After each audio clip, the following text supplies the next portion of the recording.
Okay, let's carry on with the skeleton, making good progress. We've got the main spine done. We've got the legs done and mirrored. Let's work on the arms. First of all, I will need to. You can see the arm left and arm right are greyed out. Shift and H will bring those back, and again, as with all joints, get into the habit with all joint chains, get into the habit of starting off in orthographic, and you will find that it really, creating it in front, right or top view, creates your joint chains in that right plane. So everything, all your IK should work. Okay, and again, that's explained in the joints section. So let's create upper arm, elbow, hand, and a hand end joint. The hand end joint will just be a temporary thing, just to give us direction for the hand, and we'll then start creating the fingers, and they'll connect in there. Okay, so I just find that the right view gives me the most access to the length of the arm, and again, joint tool, it's always an approximation. Okay, when you first start off in the orthographic, it looks right in this view, and as soon as you go into perspective, obviously you can see that it's created it at the center. And so, as with the legs, the first thing you can do is move the top of the hierarchy wherever you want.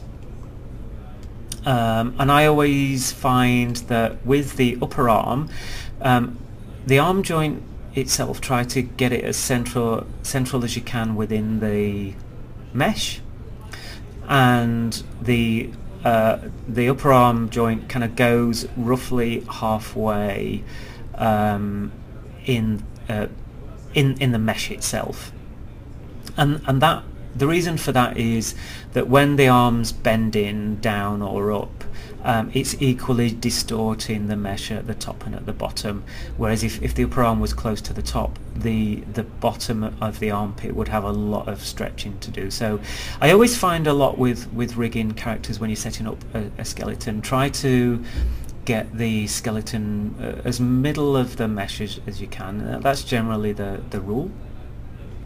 So I've moved it into position, and again with the root, I can rotate it where I want to, and because it keeps the plane of the joints, and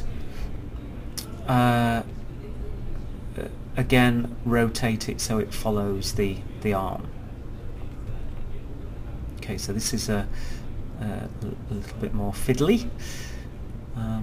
But as you can see, always I'm just rotating the root, and the child should only rotate in the Z, and that's keeping the plane. Okay, if I start rotating off, it starts breaking that kind of really nice hinge joint, and that's how the IK starts working. So okay, so just keep looking around your mesh, and think that looks about right. Then you can, for the children, translate X, and I just click on translate and translate X and middle drag in the viewport. That gives you a lot of control, and then just rotate that joint down. So rotating the arm joint into position, just always in the Z-axis, making sure that again it's in the IK plane. Let's extend it to where the kind of wrist will be. that looks like it's a little bit. I'm going to move this up a little bit and rotate it down.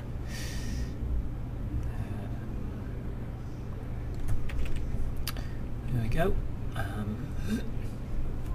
Maybe a little bit less than that.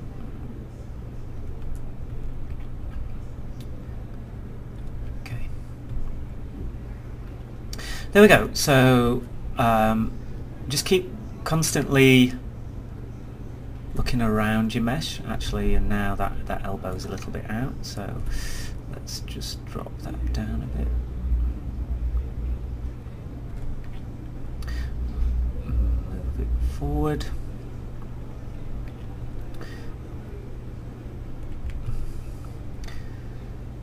Okay. Maybe a little too low there. So you know, you're just constantly eyeballing it, always looking for where you think the mesh will distort and rotate, so where the hand will pivot from. And once you've done that, I've kept it in the plane. Freeze transformations, I've got a shortcut there. Modify freeze transformations, just to show you again. Always make sure joint orient is off, freeze transforms, and that will take the rotations off the main joint hierarchy, and all the child joints will just have translate X. So that's all working nicely. Again, I'm just going to hide polygons. Let's have a look at, if I shift and click on the plus, let's call this bind upper arm underscore left, JNT, and we'll take advantage of the mirroring later as well. This is elbow, and this one's bind underscore hand, JNT,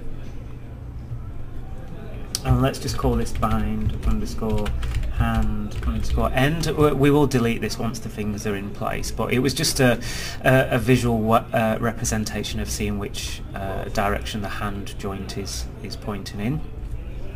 And then lastly, select hierarchy. Let's have a look at the local rotation axes.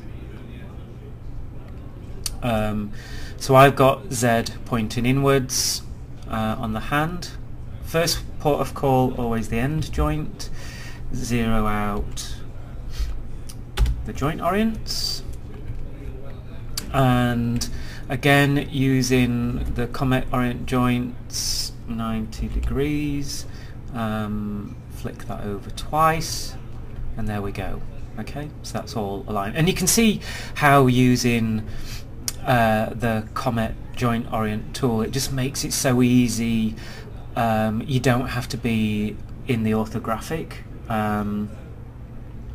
You can literally align your joint orients first, and then you know, as long as you generally find that when you're rotating the local rotation axis of joints, it's always derivatives of 90 degrees.